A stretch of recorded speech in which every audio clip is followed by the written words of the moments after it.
এবং যে কমিটিটা নির্বাচিত হয়েছে তাদেরকে সহযোগিতা করার জন্য বিনীত অনুরোধ জানাচ্ছি। আমরা প্রথমেই অর্থ সম্পাদকের পদে ফলাফল ঘোষণা করছি। মোহাম্মদ এবাদুর রহমান পেয়েছেন 127 ভোট, মোহাম্মদ জাকারিয়া হুসাইন পেয়েছেন 212 ভোট, জাকারিয়া হুসাইনকে বেসরকারিভাবে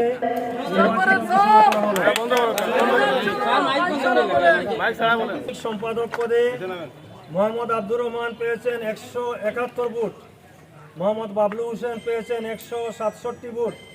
মোহাম্মদ আব্দুর রহমানকে বেসরকারিভাবে নির্বাচিত ঘোষণা করা হলো। সাধারণ সম্পাদক পদে মোহাম্মদ জিল্লুর রহমান পেয়েছেন 154 ভোট, মিস্টার সাইফুল ইসলাম পেয়েছেন 185 ভোট। মিস্টার সাইফুল ইসলামকে বেসরকারিভাবে নির্বাচিত ঘোষণা করা হলো। সহসভাপতি দ্বিতীয় অজয় চন্দ্র দাস পেয়েছেন 192 ভোট, কবির আহমদ পেয়েছেন 145 ভোট। অজয় চন্দ্র দাসকে বেসরকারিভাবে নির্বাচিত ঘোষণা করা হলো। বাতিল ভোট 2টি রয়েছে।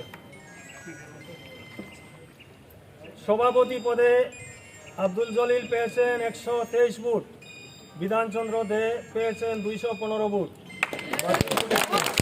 বিধানচন্দ্র দেকে বেসরকারিভাবে নির্বাচিত ঘোষণা করা হলো। ধন্যবাদ সকলকে।